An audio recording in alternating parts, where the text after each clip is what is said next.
श्री शिवाय नमस्तुभ्यम। हर हर महादेव। दोस्तों, आप सभी लोग जानते हैं कि 15 दिसंबर 2024 यानी रविवार को पड़ रही है मार्गशीर्ष महीने की पूर्णिमा तिथि। और दोस्तों, ये वो तिथि है जो मार्गशीर्ष महीने में पड़ने वाली सबसे बड़ी तिथि है, क्योंकि यह रविवार के दिन पड़ रही है और इसका बहुत ही बड़ा और विशेष महत्व होता है। पूज्य गुरु जी ने कहा है कि अगर कभी भी मौका लग जाए और मार्गशीर्ष महीने की पूर्णिमा रविवार को पड़ जाए तो आप लोगों को 11 चावल के दाने का उपाय तो अवश्य ही करना चाहिए। इन दोनों का संयोग बहुत ही कम आता है। इसी के साथ में गुरु जी ने अपनी शिव पुराण कथा में बताया है कि इस दिन आपको 11 चावल दाने का उपाय तो आपको अवश्य ही करना चाहिए, क्योंकि ऐसा दिन पूरे साल में सिर्फ एक ही बार आता है। और दोस्तों, आप सभी लोग जानते हो कि रविवार पूर्णिमा का अगर सबसे बड़ा कोई उपाय है तो वो 11 चावल के दाने वाला उपाय है। तो दोस्तों, रविवार पूर्णिमा के दिन आप लोगों को इस 11 चावल के दाने वाले उपाय को जरूर करना है। बहुत सारे लोग होंगे जिन लोगों ने इस उपाय को ना किया हो, मतलब पूरा साल निकल गया, उन्होंने किसी भी दिन इस 11 चावल के दाने वाले उपाय को ना किया हो। पर दोस्तों, आपके पास एक आखिरी मौका बचा हुआ है, जो कि 15 दिसंबर के दिन है, जरेनिया। इस दिन आप लोगों को इस वाले उपाय को जरूर कर लेना है। भले ही आपने पूरे महीने भर इस उपाय को ना किया हो, पर अगर आपने इस मार्गशीर्ष महीने की पूर्णिमा के दिन अगर इस वाले उपाय को कर लिया तो आपको इस उपाय को करने का वो फल मिलेगा जिसकी आपने कभी कल्पना भी नहीं करी होगी। इसीलिए आप लोग इस वाले उपाय को एक बार जरूर कर लेना है, ताकि आप लोगों के हाथ से यह मौका ना जा सके और आपको इस उपाय को करने का फल मिल सके। दोस्तों, यह उपाय पंडित जी ने अपनी अभी की ही श्री शिव महापुराण की कथा में बताया है। जिस उपाय को आज हम आपको बहुत अच्छे से समझाने वाले हैं। इस वीडियो को देखने के बाद इस उपाय को समझने के लिए आपको कोई और वीडियो को देखने की जरूरत नहीं पड़ेगी। तो चलिए दोस्तों, उपाय को शुरू करते हैं। देखिए, यह इस मार्गशीर्ष महीने के रविवार पूर्णिमा के दिन यह इतना खास होता है, इतना महत्वपूर्ण होता है। देखा गया है कभी कभी बड़े बड़े पूजा पाठ अनुष्ठान से जो मनोकामना पूर्ण नहीं होते, वो मार्गशीर्ष महीने की रविवार पूर्णिमा के दिन एक छोटे से उपाय करने से ही आपकी मनोकामना पूर्ण हो जाती है। और बहुत सारे लोगों ने इस उपाय को किया भी है और उनको इस उपाय को करने का फल भी जरूर मिला है। अगर आप लोग भी इस उपाय को करना चाहते हैं तो आप इस उपाय को पहले अच्छे से समझ लेना, सुन लेना, उसके बाद करना। आपको इस उपाय का फल जरूर मिलेगा। और इस उपाय को कर लेने से आपके घर में चाहे किसी भी प्रकार की दुख और समस्या क्यों ना चल रही हो, आपको उसका कारण भी नहीं पता है कि भाई यह समस्या किस कारण से चल रही है। उसका कुछ भी कारण हो सकता है, जैसे पितृदोष हो सकता है या किसी भी तरह का मंगल दोष भी हो सकता है। तो इस दिन आप लोगों को यह वाला उपाय कर लेना है। यह एक ऐसा उपाय है जिस उपाय को अगर किसी विशेष दिन पर किया जाए तो भाई उस विशेष दिन का जो है वह तो हमें मिलता ही मिलता है, पर हमने उस दिन पर इस उपाय को किया है तो हमें उससे भी बड़ा फल मिलता है, और फल बहुत जल्दी मिलता है, क्योंकि आप इस उपाय को बहुत ही बड़े और विशेष दिन पर कर रहे हो। तो चलिए अब उपाय के बारे में बात करते हैं, लेकिन उससे पहले आप लोगों को यह जानना आवश्यक है कि आखिर यह उपाय किस समय करना है, किसको करना है और कैसे करना है। तो चलिए हम आगे आपको वीडियो में एक एक करके बता देते हैं। लेकिन उससे पहले अगर आप लोग हमारे चैनल पर पहली बार आए हैं या फिर मेरी आवाज आज पहली बार सुन रहे हैं तो हमारे चैनल को सब्सक्राइब जरूर कर लेना और इस वीडियो को लाइक करके कमेंट बॉक्स में श्री शिवाय नमस्तुभ्यम ओम नम शिवाय जरूर टाइप कर देना। तो दोस्तों, इस 11 चावल के दाने वाले उपाय को हमें इस पूर्णिमा के दिन कैसे करना है, किसको करना है, किस समय करना है और कहां पर करना है, ये सारे सवालों के जवाब आपको इस वीडियो में मिल जाएंगे। और जो ये वीडियो देखेगा भाई, उसको 11 चावल के दाने वाला उपाय जरूर करना चाहिए, क्योंकि इस दिन एक चावल के दाने का भी बहुत ही बड़ा और विशेष महत्व होता है। और जब बात आ जाए 11 चावल के दाने की, तो ये सोने पे सुहागा वाली बात हो जाती है और ये एक बहुत ही बड़ा उपाय हो जाता है इस रविवार पूर्णिमा का। तो अब दोस्तों, इस 11 चावल के दाने वाले उपाय को आखिर करना किसको है, सबसे पहले हम लोग वो बात जान लेते हैं। तो देखो, घर की जो बड़ी माताएं बहनें होती हैं, उन माताओं बहनों में से कोई भी एक बड़ी माता बहन इस वाले उपाय को कर सकती है। और दोस्तों, अगर आप चाहें तो अपने घर में से सभी सदस्यों को भी इस उपाय को करवा सकते हैं। अगर किसी व्यक्ति की खुद की कोई मनोकामना है, खुद की कोई दुख और परेशानी है जो कि वह अपने लिए ही करना चाहता है इस वाले उपाय को, तो वह खुद अपने लिए भी कर सकता है। बाकी अगर कोई घर में से ऐसा है जो कि अपने पूरे घर परिवार की सुख और शांति के लिए ये वाला उपाय करना चाहता है, तो भाई वह भी कर सकता है, उसमें भी कोई दिक्कत वाली बात नहीं है। कहने का मतलब ये है कि इस उपाय को हर एक सदस्य भी कर सकता है और पूरे घर परिवार के सदस्य के लिए घर की बड़ी माताओं बहनों में से कोई एक माता बहन भी कर सकती है। माताएं बहनें अगर घर में उपस्थित न हो या वो यह वाला उपाय न कर पा रही हो, तो फिर घर का कोई बड़ा सदस्य भी इस 11 चावल के दाने वाले उपाय को कर सकता है, चाहे फिर वह पुरुष ही क्यों ना हो, उसमें कोई भी दिक्कत वाली बात नहीं है। अब दोस्तों, इस 11 चावल के दाने वाले उपाय को हमें करना कहां पर है? हमें इसे शिव जी के मंदिर में जाकर करना है। बहुत सारे लोग प्रश्न करते हैं हर एक उपाय को करते समय क्या हम इस उपाय को घर पर कर सकते हैं? तो इस वाले उपाय को आप घर पर नहीं कर सकते हो। इस वाले उपाय को करने के लिए आपको शिव जी के मंदिर ही जाना पड़ेगा। उसके बाद में दोस्तों, जो अगला प्रश्न निकल कर आता है वो यह आता है इस उपाय को लेकर कि आखिर इस उपाय को हमें किस समय करना है, सुबह के समय करना है कि शाम के समय करना है। तो देखो, इस वाले उपाय को आप लोग सुबह के समय भी कर सकते हो और शाम के समय प्रदोष काल में भी कर सकते हो। अब अगर आप पूछो कि भाई सबसे उत्तम समय कौन सा रहेगा इस 11 चावल के दाने वाले उपाय को करने का, तो हम आपसे बस यही कहेंगे कि इस उपाय को आप सुबह के समय करेंगे तो ज्यादा बेहतर होगा। बाकी अगर प्रदोष काल शाम के समय भी करेंगे तो भी अच्छा होगा, उसमें कोई भी दिक्कत वाली बात नहीं है। तो अब दोस्तों, जो अगली सबसे बड़ी और महत्वपूर्ण बात आती है वो यह आती है कि सुबह अगर हम उपाय को करेंगे तो हमें कितने बजे से लेकर कितने बजे तक के बीच में करना है, और शाम के समय प्रदोष काल में करेंगे तो हमें कितने बजे से लेकर कितने बजे के बीच में करना है। तो देखो, सुबह जितनी जल्दी हो सके आप उपाय को करने की कोशिश करना। बाकी अगर किसी कारणवश लेट भी हो जाओ, थोड़ी देर भी हो जाए, तो 10 या 11 बजे तक भी आप उपाय कर लेना, पर 12 बजे से ज्यादा देरी न हो, ठीक है? इस बात का ध्यान रखना। उसके बाद में दोस्तों, अगर शाम के समय प्रदोष काल की बात करें, प्रदोष काल का जो समय होता है वो शाम के 6 बजे से शुरू हो जाता है। मतलब शाम के 6 बजे से लेकर 7 बजे के बीच का जो समय होता है ये समय प्रदोष काल का समय होता है। पर अभी जो मौसम चल रहा है, इस मौसम में जो है शाम बहुत देरी से होती है, तो आप इस उपाय को 7 या 8 बजे के बीच में भी कर सकते हो।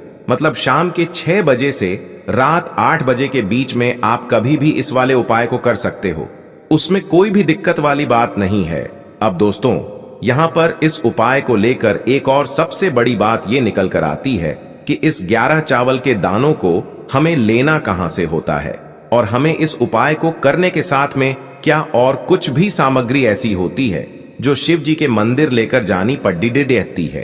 तो देखो, यहां पर हम आपको बता दें, सबसे पहले आप लोग ये जान लो कि यह जो 11 चावल के दाने वाला उपाय है, सिर्फ और सिर्फ आप उपाय की सामग्री लेकर कभी भी शिव जी के मंदिर मत जाना, क्योंकि हमें भगवान के सामने यह नहीं दर्शाना है कि अगर हम भगवान शिव जी के मंदिर आए हैं तो अपने फायदे के लिए आए हैं। तो इसलिए जो भी पूजन सामग्री है, उपाय सामग्री है, 11 चावल के दाने, इसके साथ में आपको पूजन सामग्री भी जरूर लेकर जाना है।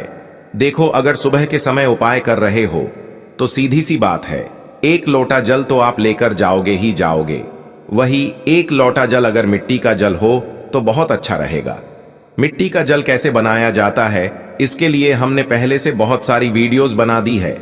आपके पास इस दिन एक आखिरी मौका रहेगा मिट्टी का जल शिव जी पर चढ़ाने का और उपाय को करने का। बहुत बड़ा आपको इस दिन फल मिलेगा।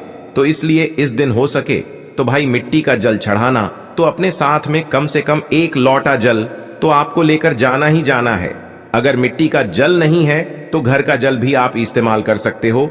इसके अलावा जो भी पूजन सामग्री है, देखो 11 चावल के दाने ये अलग आपके रहेंगे और जो आपकी पूजन सामग्री रहेगी वो अलग रहेगी। पूजन सामग्री में आप जो भी चीज लेकर जाना चाहे वो लेकर जा सकते हैं, उसमें कोई भी दिक्कत वाली बात नहीं है। वहीं अगर हम बात करें शाम के समय की, तो शाम के समय शिव जी पर जल नहीं चढ़ता है। इसीलिए शाम के समय आप लोग एक दीपक तैयार कर लें, जो कि गोल बत्ती का, आटे का, शुद्ध देसी गाय का घी का होगा, है ना। इस बात का आप लोगों को ध्यान रखना है, और इस दीपक को आपको घर से जलाकर नहीं लेकर जाना है, भगवान शिव जी के मंदिर में जाकर ही जलाना है। इस बात का भी आप लोगों को ध्यान रखना है। अब दोस्तों, यहां पर हमें इस बात को समझना है कि यह 11 चावल के दाने हमें लेना कहां से है। क्या हमें दुकान से लेकर आना है, या हमें अपने घर से लेना है, या कहां से लेकर आना है, और कौन से चावल लेना है, क्योंकि चावल भी बहुत प्रकार के होते हैं। तो देखो, इन सभी सवालों के जवाब आप लोग एक बात में सुन लो कि भाई ये जो उपाय है, इस उपाय में आपको ये नहीं देखना है कि भाई कौन से चावल है, कौन से चावल नहीं है। बस जो भी चावल ले रहे हो, वो चावल का दाना सबूत होना चाहिए, मतलब साबुत होना चाहिए, टूटा हुआ नहीं होना चाहिए, कटा पिटा नहीं होना चाहिए। ये बात आपको ध्यान रखना है। बाकी आपका चावल बासमती हो या सादा चावल हो या कोई सा भी चावल हो, उसमें कोई भी दिक्कत वाली बात नहीं है। तो सीधी सी बात है कि आपके घर के रसोई घर में जहां पर आप भोजन बनाते हो, वहां पर जो भी चावल आपके उपस्थित हो, उन चावलों में से अपनी एक कटोरी भर लेना, या एक मुट्ठी चावल अलग से निकाल कर रख लेना, क्योंकि हम 11 चावल ही यहाँ पर इस उपाय में लेने वाले हैं। तो हमें यह चावल के दाने गिनकर निकालने पर डढ़ेंगे। इस बात का आप लोगों को ध्यान रखना है। तो अपने उस चावल की कटोरी में से या चावल में से 11 ऐसे चावल के दाने आप लोग निकाल लो, जो कि टूटे हुए ना हो, कटे पिटे ना हो, जिनमें कोई दाग ना लगा हुआ हो, है ना। अच्छे साबुत चावल के दाने 11 दाने आप लोग निकाल कर रख लो, और इन्हें किसी भी एक कागज की पुड़िया में या किसी एक छोटी सी कटोरी में आप लोग रख लो, ताकि यह सुरक्षित रहे। आपके एक भी चावल का दाना इधर उधर ना हो, और आपका उपाय भी पूरा अच्छे से हो जाए। तो भाई, जैसे ही आपका उपाय की जो सामग्री है, 11 चावल के दाने ये तैयार हो जाते हैं, उसके बाद मैं आपको जो भी अपनी पूजन सामग्री है, सुबह के समय कर रहे हो तो एक लोटा जल या पूजन सामग्री जो लेकर जाना चाहो, उसकी भी तैयारी कर लेना।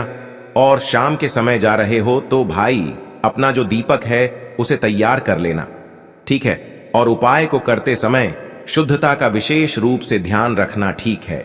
सुबह सुबह स्नान करने के बाद ही उपाय को करने की आप लोग तैयारी करना। उसके बाद अगर शाम के समय की बात करें, तो शाम के समय आपको स्नान करने की जरूरत नहीं है, पर शुद्धता का ध्यान रखना है। आपको स्नान तो नहीं करेंगे, आप हाथ मुंह धोकर भी इस वाले उपाय को शाम के समय प्रदोष काल में कर सकते हैं। इसमें कोई दिक्कत वाली बात नहीं है। तो आप अपने उपाय की पूरी सामग्री तैयार करके आपके पास ही में जो आपका शिव मंदिर हो, वहां पर पहुंच जाइए। सबसे पहले शिव मंदिर में जाकर आप लोगों को उपाय नहीं करना है, पहले भगवान के दर्शन करना है, भगवान से आशीर्वाद प्राप्त करना है। फिर शिव जी की शिवलिंग के पास में आना है। शिवलिंग के पास में आने के बाद आप जो पूजन सामग्री लेकर आए हुए हैं, जैसे कि सुबह गए हुए होंगे, तो एक लोटा जल और जो भी पूजन सामग्री लेकर आए हैं, आप उनसे भगवान शिव जी की पूजन कीजिए। सबसे पहले तो एक लोटा जल ही चढ़ेगा, उसके बाद में आपकी पूजन सामग्री चढ़ेगी। उसके बाद में अगर दोस्तों शाम के समय अगर आप इस उपाय को कर रहे हो, तो अपने साथ में कम से कम एक जो दीपक है गोल बाती का, जो आप अपने साथ में लेकर गए हो, उस दीपक को मंदिर में जाकर अपनी माचिस से जलाना है और उस दीपक को शिवलिंग के पास में रखना है, ठीक है। इस दीपक को रखने के बाद ही आप लोगों को अपना ये वाला उपाय शुरू करना है। और दीपक को ज्यादा पास में मत रखना, वैसे भी गर्मी पड़ रही है, भगवान शिव जी को आंच नहीं लगनी चाहिए, है ना। तो भाई, जैसे ही आपकी पूजा अर्चना हो जाती है, आप भगवान शिव जी को प्रसन्न कर लेते हैं। उसके बाद में शिवलिंग के पास ही में आप कहीं पर बैठ जाइए, सामने या आसपास जिस जगह पर आपको बैठना हो वहां पर बैठ जाइए, और अपने वह 11 चावल के दाने अपने सामने निकाल कर रख लीजिए, क्योंकि अब यहाँ पर उपाय को यहाँ पर करने की आपको तैयारी करना है। और इस तरीके से जब आप उपाय करेंगे, पूजन सामग्री करने के बाद, पूजन अर्चना करने के बाद, तो आपको उपाय का फल बहुत जल्दी और बहुत बढ़ा होकर मिलेगा। तो अपने 11 चावल के दाने अपने सामने निकाल कर रख लेना। और यह जो उपाय है, यह आपकी सीधे हाथ की हथेली से होगा, इसलिए इस बात का भी विशेष रूप से ध्यान रखना है। तो सीधे हाथ की हथेली का प्रयोग करके ही आप लोग अपना इस वाले उपाय को करना। अपने सामने जो भी आपकी कागज की पुड्डियां है, उसको खोल कर रख लो, या कटोरी है तो भाई उसे अपने सामने रख लो, और अपने वह 11 चावल के दाने निकाल लो। ठीक है। उसके बाद में दोस्तों अब आपको क्या करना है कि शिवलिंग आपके सामने होगी, तो आपने वह 11 चावल के दाने एक एक करके आपको शिव जी के शिवलिंग के ऊपर चढ़ाना है। कहां पर चढ़ाना है? शिवलिंग के ऊपर चढ़ाना है, और कहीं पर भी नहीं चढ़ाना है। आपको अपने हथेली से तो शिवलिंग के ऊपर चढ़ना है, भले ही फिर वो अपने आप जलाधारी पर गिर जाए या मतलब वहीं पर गिर जाए, उसमें कोई दिक्कत वाली बात नहीं है, पर आप चढ़ाओ शिवलिंग के ऊपर ही। तो आपको क्या करना है, अपना पहला चावल का दाना उठाना है, श्री शिवाय नमस्तुभ्यम बोलना है और शिवलिंग पर चढ़ा देना है। इसी तरीके से दूसरा चावल का दाना उठा है, शिवलिंग पर चढ़ाना है और मंत्र बोल देना है। और फिर तीसरा चावल का दाना उठाना है, श्री शिवाय नमस्तुभ्यम बोलना है और चढ़ा देना है। इसी प्रकार से आपको पूरे 11 चावल के दाने एक एक करके शिव जी के शिवलिंग के ऊपर चढ़ाना है और भगवान से प्रार्थना करते जाना है। मतलब प्रार्थना तो आपको आखिरी में करना है, पर हर एक चावल के दाने को चढ़ाते समय श्री शिवाय नमस्तुभ्यम जरूर बोलना है। उसके बाद ही में यह चावल का दाना शिवलिंग के ऊपर आपको चढ़ाना है। जैसे ही आपके 11 चावल के दाने शिवलिंग के ऊपर चढ़ जाते हैं, तो भाई उसके बाद में आपको क्या करना है, भगवान से अपनी मनोकामना बोलना है। मनोकामना भी कब बोलना है? जब आपका 11 चावल का दाना आपके सीधे हाथ की हथेली में हो और आप उसे चढ़ाने के लिए जा रहे हो। श्री शिवाय नमस्तुभ्यम बोलकर उस आखिरी चावल के दाने को शिवलिंग के ऊपर चढ़ा देना और भगवान से फिर अपनी वह मनोकामना बोल देना, जिस मनोकामना के लिए आप लोग अपना यह वाला उपाय कर रहे हो, जिस भी दुख और परेशानी के लिए आप लोग अपना यह वाला उपाय कर रहे हो। उसके बाद में जैसे ही आप अपनी मनोकामना बोल देते हो, आपका यह वाला उपाय पूरा हो जाता है। पर दोस्तों, उपाय को करने के बाद आप लोगों को 2 मिनट भगवान शिव जी के मंत्र का जाप जरूर करना है, और मंत्र का जाप करने के बाद भगवान से एक और बार प्रार्थना करना है अपनी मनोकामना के लिए या अपनी जो भी दुख और परेशानी है उसके लिए। इसके बाद में आप लोग भगवान को देखकर, भगवान से प्रार्थना करके, उनसे आशीर्वाद लेकर वहां से उठ सकते हैं और अपने घर पर जा सकते हैं। बस दोस्तों, यहां पर यह वाला उपाय पूरा हो जाता है। इस तरीके से जो भी व्यक्ति छोटी छोटी चीजों का ध्यान रखते हुए इस 11 चावल के दाने वाले उपाय को करेगा, निश्चित सी बात है उसे उसकी मनोकामना जल्द ही पूर्ण होगी और जो भी दुख और परेशानी है वो भी बहुत ही जल्दी दूर होंगे। और दोस्तों, अगर आपको हमारी ये वीडियो पसंद आई हो तो हमारे इस वीडियो को लाइक और चैनल को सब्सक्राइब जरूर करें। हर हर महादेव। ओम नमः शिवाय।